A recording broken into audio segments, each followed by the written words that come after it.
বাবার একমাত্র আদরের মেয়ে ছিল দিঘি। ছোটবেলায় নিজের বাবাকে হারায় সে।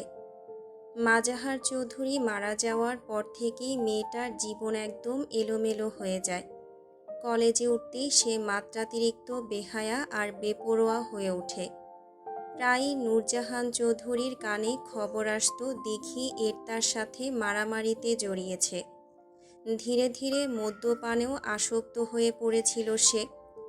দিঘির মনে গভীর সন্দেহ পাথর বেঁধে আছে, তার বাবাকে খুন করা হয়েছে।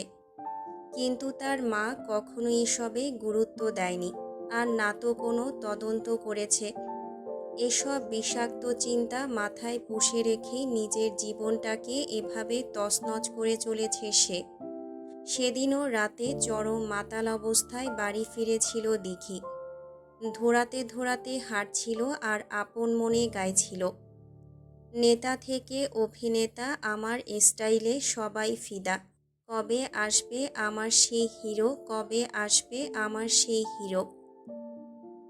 পায়ের ভারসাম্য হারিয়ে আরেকটু হলেই মাটিতে আছড়ে পড়ত দিঘি, কিন্তু কেউ একজন দুই হাতে তাকে শক্ত করে আগলে নিল। নিজেকে সামলে নিয়ে নিজের দুই বাহুর দিকে তাকালো তরুণী। কোনো পুরুষের হাত। এবার ঝাপসা চোখ দুটো ধীরে ধীরে উপরের দিকে তুলল সে। উজ্জ্বল শ্যামলা বর্ণ, তীক্ষ্ণ চোয়ালের যুবক দাঁড়িয়ে তার সামনে। কুচকুচে কালো চোখের পুরুষ দিঘির একদম পছন্দ নয়, কিন্তু এই যুবকের চোখগুলো অদ্ভুত। একদম কুচকুচে কালো নয়, কেমন যেন একটা নীলচে আভা ঠিকরে বের হচ্ছে, তবে পুরোপুরি নীলও বলা চলে না। কেমন যেন চোখের দৃষ্টি, ঠিক স্পষ্ট আন্দাজ করতে পারল না মাতাল দিঘি। কিন্তু পুরুষটাকে দেখা মাত্রই তার ঠোঁটের কোণে বাঁকা হাসি ফুটে উঠল। গানের পরবর্তী লাইনটা সুর করে গেয়ে উঠল সে। পরব যখন হিরোর গালে কিস, ঠোঁটে লাগাবো লাল লিপস্টিক। লাইনগুলো শেষ করেই চট করে যুবকটির গালে একটা শুকনো চুমু বসিয়ে দিল দিঘি। পরক্ষণেই ঠাস করে একটা জোরালো চড় এসে লাগলো তার নিজের গালে। দিঘি গাল চেপে ধরে পাশ ফিরে তাকালো। সামনে দাঁড়িয়ে আছেন তার মা নূরজাহান চৌধুরী। নির্লজ্জ মেয়ে একটা। অচেনা একটা ছেলেকে এভাবে চুমু দিতে লজ্জা লাগলো না? দিঘি গালে হাত রেখেই এক চিলতে বেপরোয়া হাসি হেসে বলল, নির্লজ্জ যখন বলেই দিলে, তখন আবার লজ্জা লাগে কিনা জিজ্ঞেস করছো কেন? মেয়ের কথায় কোনো জবাব দিল না নূরজাহান বেগম। সে ছেলেটার দিকে তাকিয়ে বলল, এখন আসতে পারো, কাল থেকে তবে এ বাড়িতেই থেকো। জি ম্যাম, আসি, বলেই চলে গেল ছেলেটা। কে এটা মা? যাকে তাকে বাসায় রাখতে চাইছো কেন? ছেলেটা যেতেই বলল দিঘি। ও তাহসিন, আমার পূর্ব পরিচিত। কাল থেকে ও আমার অ্যাসিস্ট্যান্ট হিসেবে জয়েন করছে। ছেলেটা খুব ভালো এবং কাজের, তাকে বাসায় রাখলে আমারই সুবিধা।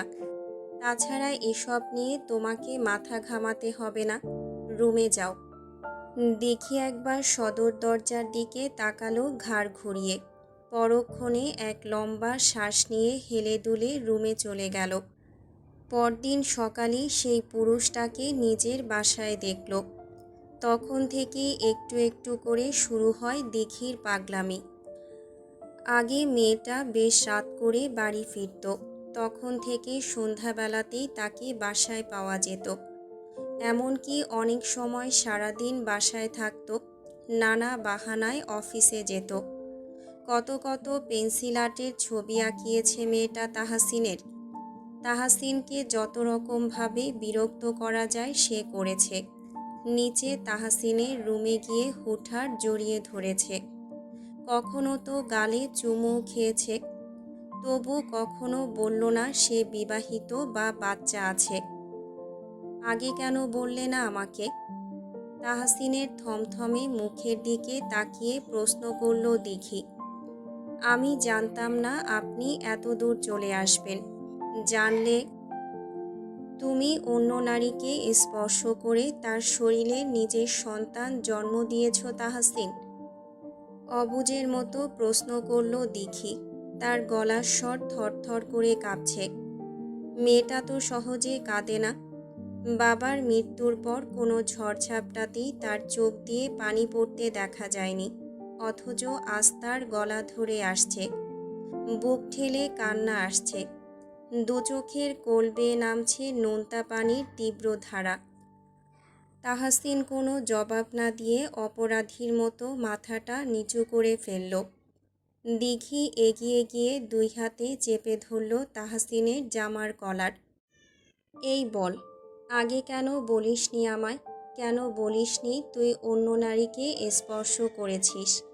কেন বলিসনি তোর বাচ্চা আছে? কেন? সাউন্ডপ্রুফ রুম হওয়ায় বাহিরে গেল না দিঘির চিৎকার।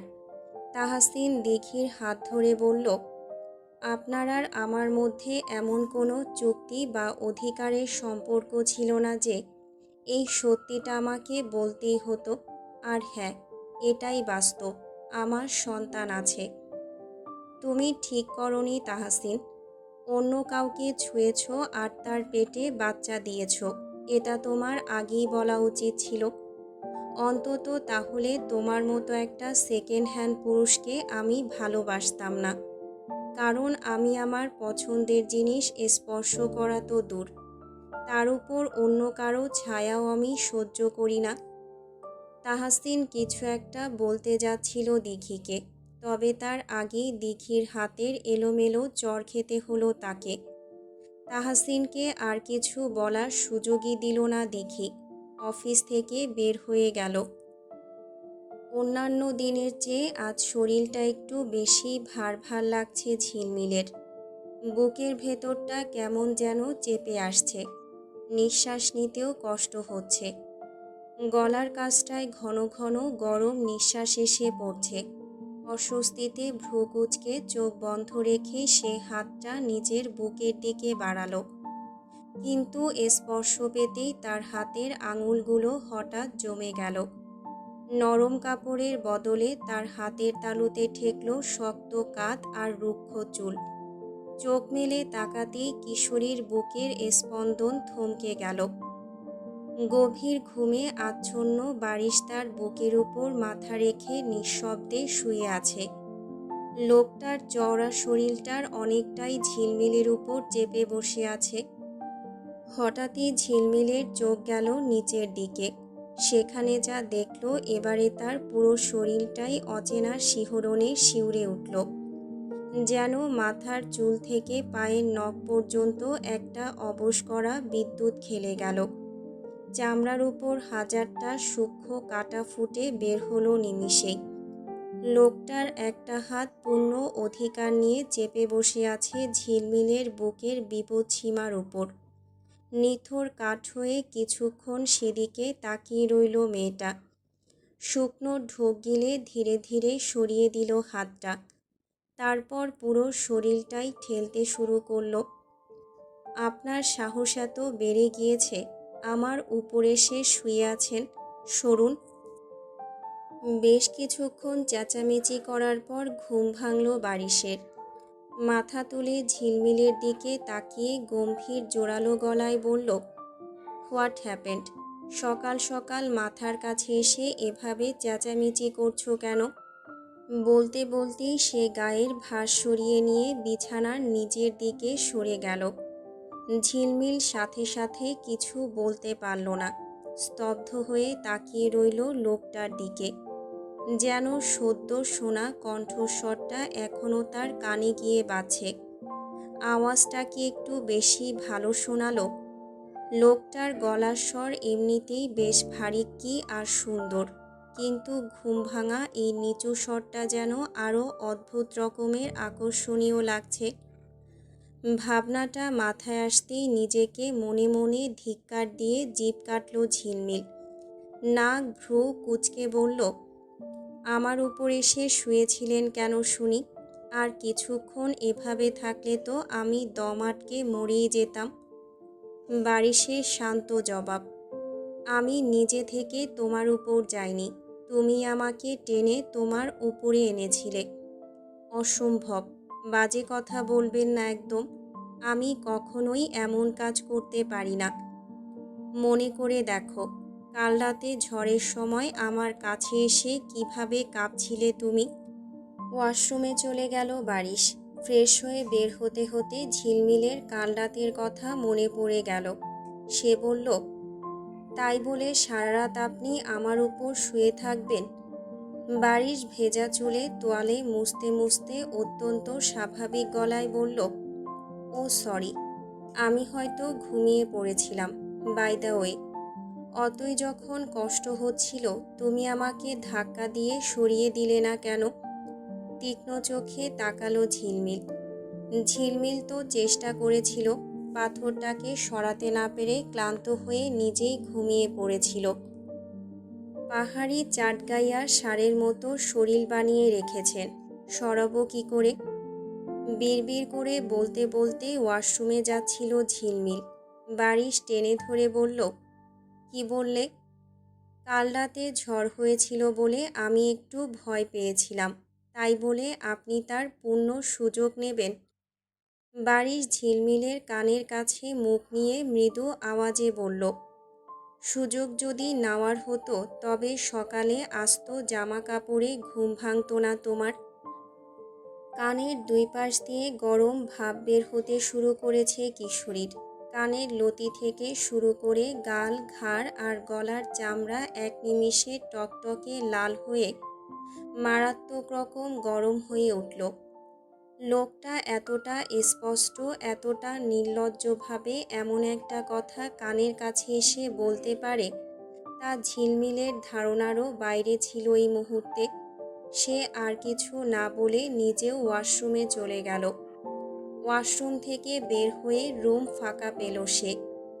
একটা কুর্তি আর স্কার্ট বের করে বিছানায় রাখল। প্রথমে পরে নিল স্কার্টটা। টি শার্টটা খুলতে থাকা অবস্থায় দরজায় শব্দ পেয়ে চেঁচিয়ে উঠল, রুমে এলে নক করে আসতে হয়, জানেন না আপনি? খোলা টি শার্টটা বুকের সঙ্গে শক্ত করে চেপে ধরে উল্টো দিকে ঘুরতে ঘুরতে বলল ঝিলমিল, আমার রুমে আমি আসব, নক করে কেন আসতে যাব? সঙ্গে সঙ্গে বারিশের উত্তর এলো পেছন থেকে। এই মুহূর্তে গায়ে কেবল স্কার্ট ছাড়া আর কিছুই নেই ঝিলমিলের। লোকটার এমন বেহায়াপূর্ণ কথা শুনেই এক মুহূর্তে মেজাজ বিগড়ে গেল তার। ক্ষোভ চেপে রেখে বলল, বের হন রুম থেকে, দ্রুত। পারবো না, যা করার তাড়াতাড়ি শেষ করো, কাজ আছে আমার। দরজার দিকে মুখ করে দাঁড়ানো বারিশ। ঝিলমিল দাঁড়িয়ে আছে বিছানার পাশে। ওয়াশরুমে যেতে হলে ওই মেইন দরজা টপকেই যেতে হবে। যেখানে লোকটা পাহাড়ের মতো দাঁড়িয়ে আছে, চরম বিপাকে পড়ে গলার রগ ফুলিয়ে বলল, আপনি না গেলে আমি কিভাবে শেষ করব? আমি ঠিক 5 মিনিট সময় দিলাম, এর মধ্যে শেষ না হলে আমি কিন্তু এসে আমার কাজ শুরু করে দেব। ঝিলমিল ঘাড় ঘুরিয়ে বারিশের চওড়া পিঠটার দিকে তাকালো। রাগে রিরি করে উঠল পুরো শরীর। ইচ্ছে করছে পেছন থেকে শক্ত একটা ধাক্কা মেরে লোকটাকে রুম থেকে বের করে দিয়ে দরজায় খিল তুলে দিতে। দাঁতে দাঁত চেপে সে বলল, আপনি এই 5 মিনিট রুমের বাইরে গিয়ে দাঁড়ান। পারবো না, তাছাড়া তোমার এসব দেখার কোনো ইন্টারেস্ট আমার নেই। কথাটা শুনে যেন মাথার রগ ছিঁড়ে গেল ঝিলমিলের। রাগে লজ্জায় পায়ের তলা থেকে শিউরে ওঠার মতো অনুভূতি। বলে কি লোকটা? কিসের দেখার কথা বলছে? তাকে দেখাতে চেয়েছি বা কে? আশ্চর্য তো। আর 4 মিনিট। বারিশের ভারী কণ্ঠস্বর কানে আসতেই ঝিলমিলার এক মুহূর্ত সময় নষ্ট করল না। হাতে চেপে ধরা টি শার্টটা দ্রুত বিছানার উপর ছুঁড়ে মেরে ইনারটা এক টানে খুলে ফেলল। তারপর বেড থেকে কুর্তির সাথে মেলানো ইনারটা তুলে নিয়ে চটজলদি পরে ফেলল। হাত দুটো কাঁপছিল তাড়াহুড়োয়। আর 3 মিনিট। ঝিলমিল আরও দ্রুত হাতের কাজ চালালো। উপরের কুর্তিটা তড়িঘড়ি করে গায়ের মধ্যে গলিয়ে নিয়ে কোনো মতে শ্বাস ফেলল। শেষ। কুর্তির হাতাটা ঠিক করতে করতেই বলল সে। কাচের জানালা থেকে এতক্ষণে চোখ সরালো বারিশ। বুক চিরে একটা দীর্ঘশ্বাস বেরিয়ে এলো তার। অলক্ষ্যে গলার নালি বেয়ে এক ঢোক গিলল সে। জানালাটা ছিল ঠিক দরজার গা ঘেঁষে, যেখানে পুরো ঘরটা তো বটেই। ঝিলমিলের অনাবৃত শরীরের স্পষ্ট প্রতিচ্ছবিও এতক্ষণ কাচের উপর একদম পরিষ্কার দেখা যাচ্ছিল। Interesting view. পকেটে হাত গুজতে গুজতে আনমনেই বিড়বিড় করল বারিশ। কিছু বললেন? না। কোথায় যাচ্ছেন? আপনার না কাজ আছে? বারিশকে রুম থেকে বের হয়ে যেতে দেখে বলল ঝিলমিল। শেষ। বলেই রুম থেকে বের হয়ে গেল লোকটা। ঝিলমিল একবার দেয়াল ঘড়ির দিকে তাকালো। সকাল 9টা বাজে। শুক্রবার হওয়ায় অ্যালার্মের বাজে শব্দ বাজেনি। না হলে ভোরেই উঠতে হতো তাকে। সে এবার নিজেও নিচে যাওয়ার উদ্দেশ্যে পা বাড়াতেই কাচের জানালার দিকে দৃষ্টি গেল তার, যেখান থেকে ঝিলমিলের এতক্ষণ দাঁড়িয়ে থাকা জায়গাটা দেখা যাচ্ছিল। সে এখন দাঁড়িয়ে আছে বারিশের জায়গাটায়। এতক্ষণ লোকটা এখানেই দাঁড়িয়েছিল। মাত্রই ঘটে যাওয়া সব কিছু মাথায় ঘুরপাক খেতেই গরম হয়ে গেল শরীর। সে নিজেই একবার নিজেকে ভালোভাবে দেখে নিল। তাড়াহুড়ো করে ওড়নাটা গায়ে ভালোভাবে জড়িয়ে নিয়ে হনহন করে নিচের দিকে পা বাড়ালো সে, যেন লোকটাকে সামনে পেলেই মাথা ফাটিয়ে দেবে। বালিশ চাচ্চু। সোফাতে বসে ফোন দেখছে বারিশ।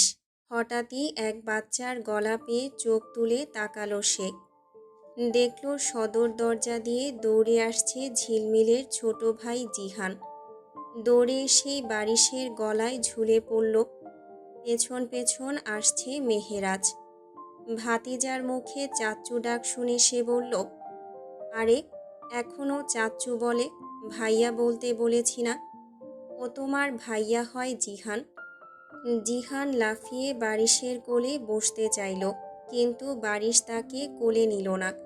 তাকে ধরে সোফার একপাশে বসিয়ে গম্ভীর গলায় শুধালো, কে চাচ্চু তোমার? তুমি? হুম, ভাইয়া। আব্বু বলেছে তুমি আমার চাচ্চু। মনে মনে চরম বিরক্ত হলো বারিশ। বউয়ের মুখ থেকে চাচ্চু ডাক বন্ধ করাতে পারলেও এই পিচ্চি শালা এখনও শুধরায়নি। বারিশ একটু ঝুঁকে জিহানের কানের কাছে গিয়ে ফিসফিস করে বলল, তোর বাপ তোর চাচ্চু। আজ থেকে তোর বাপকে চাচ্চু ডাকবি, তাহলে আমি তোকে 2টো করে ললিপপ কিনে দেব। আচ্ছা। জিহানের চোখ চিকচিক করে উঠল। কিরে, আমাকে পাত্তাই দিচ্ছিস না? বারিশের মুখোমুখি সোফাতে বসতে বসতে বলল মেহেরাজ। তুই কি এখনও সেদিনের ব্যাপারে রেগে আছিস? বারিশ ফোনের দিকে চোখ রেখেই কাঠফাটা গলায় বলল, এখানে এসেছিস কেন? কে পাঠিয়েছে? তোর ভাই। সে কেন পাঠাবে? আমি কি এখানে আসতে পারি না? আর জিহান জাহানকে দেখার জন্য বায়না ধরেছিল, তাই নিয়ে এলাম। ওই তো জাহান আসছে। ঝিলমিল দ্রুত পায়ে নিচে নামছে। তার পেছন পেছন চঞ্চল সাহেব, ঝর্ণা বেগমও আসছে। ধীরে নামো, পড়ে যাবে তো, চঞ্চল সাহেব বললেন। ঝিলমিল সেসব না শুনেই নেমে এলো। ততক্ষণে জিহান এসে বোনকে জড়িয়ে ধরেছে। মেহেরাজ ঝিলমিলের দিকে তাকিয়ে বলল, কিরে, এভাবে কেউ সিঁড়ি দিয়ে নামে? ধীরেই তো নামছিলাম চাচ্চু, তোমরা কখন এলে? কথা বলা অবস্থাতেই নাক ফুলিয়ে বারিশের দিকে আর চোখে তাকালো ঝিলমিল। এমন সময়ে তার চাচা এসেছে, লোকটাকে কিছু বলতেও পারছে না। মাত্রই এসেছি, বস এখানে। সোফায় নিজের কাছে জায়গা করে দিল মেহেরাজ। বারিশ বাধা দিল, ও বসবে না, যাও নাস্তা বানাও, আমাদের খিদে পেয়েছে। মেহেরাজ অবাক হলো। সে একবার পেছনে ডাইনিং টেবিলের দিকে তাকালো। যেখানে বাসার কাজের লোকেরা আর শিউলি বেগম সকালে নাস্তা সাজাচ্ছে। নাস্তা তো তৈরি, ও কেন বানাবে? ঝিলমিল জানে বারিশ এখন তেরা উত্তর দেবে। সে নিজের চাচার কানের কাছে গিয়ে বিড়বিড় করে বলল, ওদের বাসার কাজের লোক বড্ড নোংরা চাচ্চু। খাবার খেতে তৃপ্তি আসে না আমার, তাই আমি নিজেরটা নিজেই বানিয়ে খাই। মাঝে মধ্যে ওনাকেও দিই। কি বলিস, এভাবে কতদিন? মেহেরাজও একই ভঙ্গিতে গলার স্বর নিচু করে বলল, আমার অভ্যেস হয়ে গেছে, এত ভেবো না। বলেই বারিশের দ্বিতীয়বার তাগাদা দেওয়ার আগেই ঝিলমিল সোজা রান্নাঘরের দিকে পা বাড়ালো। ঘণ্টাখানেক পর ট্রেতে করে ধোয়া ওঠা গরম কফি আর নিজের হাতে তৈরি স্পেশাল চিকেন স্যান্ডউইচ সাজিয়ে ড্রয়িং রুমে নিয়ে এলো ঝিলমিল। ততক্ষণে শিউলি বেগম মেহেরাজকে ডাইনিং টেবিলে খাওয়ার জন্য ডাকলেন।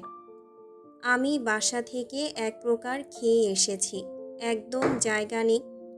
কিন্তু ঠিক তখনই ঝিলমিল ট্রেটা এনে সেন্টার টেবিলের উপর রাখল। স্যান্ডউইচগুলোর চমৎকার ঘ্রাণ আর লোভনীয় সাজানো দেখে মেহেরাজের পেটের খিদে যেন নতুন করে জেগে উঠল। সে মুচকি হেসে বলল, আমার ভাইজির বানানো স্যান্ডউইচ দেখে তো আর লোভ সামলাতে পারছি না, দে তো একটা। পাশে বসে থাকা জিহানও পা দুলিয়ে বলে উঠল, আমিও খাবো আপু। ঝিলমিল প্লেট দুটো এগোনো মাত্রই বারিশ কোনো রকম ভনিতা না করে খপ করে প্লেট দুটো নিজের দিকে টেনে নিল। তারপর একদম শটান গলায় বলল, টুম্পা, ওখান থেকে কয়েকটা পরোটা আর মিষ্টি এনে এদের দাও তো। তারপর বারিশ একদম ভাবলেশীন মুখে স্যান্ডউইচের থালাটা কোলের কাছে টেনে নিয়ে নিজের মতো খেতে শুরু করল। জিহান ঠোঁট ফুলিয়ে কান্নার উপক্রম। আপু, দাও। কি হলো, আপনি ওদের দিচ্ছেন না কেন? বারিশ কোনো উত্তর না করে সবগুলো খাবার নিয়ে উপরে চলে গেল। ঝিলমিল শুধু একরাশ বিরক্তি আর বিস্ময় নিয়ে লোকটার কাণ্ডকারখানা দেখল। মেহেরাজ যদি বারিশের বন্ধু না হতো তাহলে বোধহয় অপমান বোধ করত। তবে বন্ধু হওয়ায় তার কিছুই গেল আসলো না। কিন্তু ঝিলমিলের নিজেরই কেমন লজ্জা লাগছে। সে প্রসঙ্গ পাল্টানোর জন্য বলল, ফুপি কোথায়? ফুপিকে নিয়ে আসতে। ওকে কাল রাত থেকে পাচ্ছি না, নিশ্চয়ই কোনো বন্ধুর সাথে ঘুরতে গিয়েছে। ঝিলমিলের খটকা লাগলো। সে বলল, তাহাসিন আঙ্কেল কোথায়? ও তো বাসায়ই। কেন? এমনি। ফুপির ফোন বন্ধ? না, তবে কল তুলছে না। আর কিছু জিজ্ঞেস করল না এই ব্যাপারে। মেহেরাজ আর কিছুক্ষণ বসে জিহানকে নিয়ে চলে গেল। গভীর নির্জন মাঝরাত, চারপাশটা একদম নিঝুম। নাইট ক্লাবের তীব্র ঝাঁঝালো আবহে অতিরিক্ত মদ গিলে দিঘি এখন পুরোপুরি অসাড়। নিজের পায়ে দাঁড়িয়ে থাকার এতটুকু সাধ্যও নেই তার। লোকচক্ষুর আড়ালে তাকে নিজের বাহুডোরে আগলে নিয়ে কোলে তুলে সোজা বাসায় নিয়ে এলো তাহাসিন। ঘরের আবছা আলোয় ধীর গতিতে দিঘিকে বিছানায় শুইয়ে দিল সে। মদের ঘোড়ার যন্ত্রণায় দিঘির ঠোঁট দুটো থেকে থেকে বিড়বিড় করে উঠছিল। চোখের পাতা দুটো অস্বাভাবিক ভারী, কিন্তু কারো স্পর্শের ওমে অস্পষ্টভাবে চোখ মেলে তাকাতেই সামনে তাহাসিনের আবছা মুখ দেখতে পেল। চিনতে পারার পর মুহূর্তেই দিঘির বুকের গহীনে জমে থাকা কষ্টগুলো তীব্র ব্যথায় মোচড় দিয়ে উঠল। মেকির আগে আর অস্পষ্ট গলায় সে বলে উঠল, তুমি তুমি আমাকে একদম স্পর্শ করবে না, দূরে থাকো, চলে যাও এখান থেকে। তাহাসিন কোনো কথা বলল না। সে ঝুঁকে পড়ে দিঘির কপালের উপর ছড়িয়ে থাকা এলোমেলো চুলগুলো ধীর হাতে সরিয়ে দিতে দিতে নিচু সিক্ত গলায় বলল, যারা সত্যি ভালোবাসে তারা সব কিছু মেনে নেয় ম্যাম। দিঘির চোখ দুটো টলমল করে উঠল নোনা জলে। সে মাথা নেড়ে আকুল হয়ে বলল, আমি পারবো না, পারবো না আমি। তাহাসিন হালকা একটু হাসল। তবে বলতে হয় আপনার ভালোবাসা মিথ্যে ছিল। মেয়েরা তার নিজের পুরুষের কাছে অন্য কোনো নারীকে সহ্য করতে পারে না তাহাসিন। সেখানে তুমি তো অন্য একজনকে নিজের হাতে স্পর্শ করেছ। আচ্ছা, মানতে হবে না, তবে এভাবে নিজেকে কেন কষ্ট দিচ্ছেন? আমি তোমাকে ভুলে যেতে চাই। পরীক্ষা দিয়ে বাড়ি ফিরছে ঝিলমিল। তার পাশে ড্রাইভিং সিটে বসে গাড়ি চালাচ্ছে বারিশ। ঝিলমিল কাল থেকে একদম চুপচাপ আছে। একটা মানুষ এত নির্দয় হয় কিভাবে? মেহেরাজ চাচ্চুর কথা না হয় বাদ, তাই বলে ছোট্ট একটা বাচ্চার মুখ থেকে খাবার কেড়ে নিতে হবে? ওই রাগে কাল থেকে বারিশের সাথে একটা বাড়তি কথাও বলেনি সে। তবে কালকে সেই ঘটনাটার কথা মাথায় আসতেই আর নিজেকে আটকে রাখতে পারল না ঝিলমিল। সিটে সোজা হয়ে বসে জিজ্ঞেস করল, কাল যখন আমি ড্রেস চেঞ্জ করছিলাম তখন আপনার চোখ কি জানালার দিকে ছিল? কোন জানালা? আমাদের রুমের দরজার পাশে যেটা আছে। মনে নেই। সত্যি করে বলুন, আপনি কিছু দেখেছিলেন? কেন? দেখার মতো কিছু দেখাচ্ছিলে তুমি? শুনে স্তব্ধ হয়ে তাকিয়ে রইল ঝিলমিল। লজ্জার অস্বস্তিতে কানের লতি দুটো নিমিষেই গরম হয়ে উঠল তার। তুতলে উঠে বলল, আপনি আপনি এভাবে কথা বলবেন না। সেখানে দাঁড়িয়ে আপনি সত্যি কিছু দেখেছেন কিনা সোজাসুজি বলুন। বারিশ আস্তে করে গাড়ি স্লো করে ঘাড় ঘুরিয়ে ঝিলমিলের আপাদমস্তক একবার পরখ করে নিল। তারপর ধীর গম্ভীর গলায় বলল, যদি বলি দেখেছিলাম, তাহলে আর জীবনে আমার সামনে আসতে পারবে? কথাটা শুনে ঝিলমিলের মুখ একদম বন্ধ হয়ে গেল। কতক্ষণ অপলক চোখে তাকিয়ে থেকে ঝট করে মুখ ঘুরিয়ে জানালার বাইরে তাকিয়ে রইল সে। বারিশের ঠোঁটের কোণে ফুটে উঠল এক চিলতে বাঁকা হাসি। এরপর পুরো রাস্তায় দুজনের মধ্যে আর কোনো কথা হলো না। কিছুক্ষণ পর কয়েকটা অ্যাপল শোরুমের সামনে গাড়ি থামালো বারিশ। ঝিলমিলকে গাড়িতে বসিয়ে রেখে ভেতরে গেল সে। ঠিক 10 মিনিটের মাথায় ফিরে এলো হাতে একটা প্যাক করা আইফোন 17 বক্স নিয়ে। গাড়িতে উঠেই বক্সটা ঝিলমিলের কোলে ছুঁড়ে দিয়ে বলল, নাও, ধরো। কোলে পড়া আইফোন 17 লেটেস্ট মডেলটা দেখে ঝিলমিলের চোখের তারা চকচক করে উঠল। কিন্তু পর মুহূর্তেই কিছু একটা মনে করে বক্সটা বারিশের দিকে ঠেলে দিয়ে বলল, আমার লাগবে না এটা। বারিশ কোনো তর্ক করল না। কিছুক্ষণ ঝিলমিলের দিকে তাকিয়ে থেকে প্রশ্ন ছুড়ে দিল, নেবে না? না। থমথমে মুখে ফোনটা হাতে নিয়ে গাড়ির গ্লাসটা এক এক করে পুরোটা নিচে নামালো। তারপর ঠান্ডা গলায় বলল, তুমিও নেবে না আর আমি তো এটা ব্যবহার করব না, সুতরাং দরকার নেই এটার। বলেই হাতের ফোনটা সজোরে বাইরে ছুঁড়ে ফেলার ভঙ্গিতে জানালার বাইরে হাত বাড়ালো সে। আরে আরে, করছেন কি? ঝিলমিল আতঙ্কে প্রায় চিৎকার করে উঠে বারিশের হাতটা 2 হাতে আঁকড়ে ধরল। 1.5-2 লাখ টাকার এই ফোনটা এভাবে রাস্তায় ফেলে দেবে? লোকটা কি সত্যি সত্যি পাগল নাকি? ঝিলমিল ফোনটা নিজের কাছে নিয়ে রেখে দিল। বারিশ আর কথা না বাড়িয়ে গাড়ির ইঞ্জিন স্টার্ট দিল। তার ফর্সা মুখটাতে ফুটে উঠেছে একটা থমথমে ছায়া। সেটা কি দুশ্চিন্তা নাকি বিরক্তি তা বোঝা যাচ্ছে না। পরিণীতা মেয়েটা সবসময়ই তাকে ভীষণ বিরক্ত করে। আজও মেয়েটার সাথে দেখা হয়েছে তার। কথা শেষে বারিশ যখন ওকে পেছনে ফেলে চলে আসছিল, ঠিক তখনই পেছন থেকে এক অদ্ভুত মিষ্টি কিন্তু তীক্ষ্ণ গলায় ডেকে ওঠে পরিণীতা, ওকে বাই আর যে বারিশ। শব্দটা কানে পৌঁছাতেই বারিশের হাঁটা থেমে গেল। মুহূর্তেই পুরো শরীর বরফের মতো জমে গেল তার। কিছুক্ষণ সটান দাঁড়িয়ে থেকে ধীরে ঘাড় ঘুরিয়ে প্রশ্নবোধক চোখে তাকালো মেয়েটার দিকে।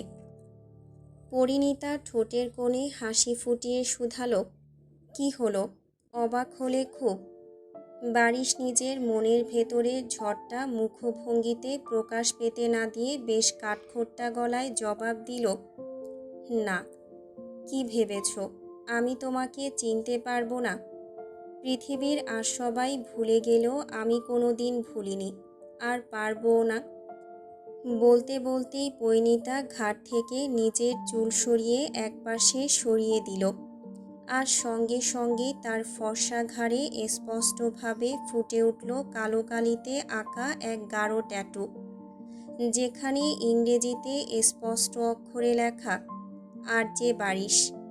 ট্যাটুটার দিকে চোখ পড়তেই বারিশের এতক্ষণের ধরে রাখা থমথমে চেহারায় এবার সত্যি সত্যি গভীর বিস্ময় আর চরম অস্বস্তির ছাপ ফুটে উঠল।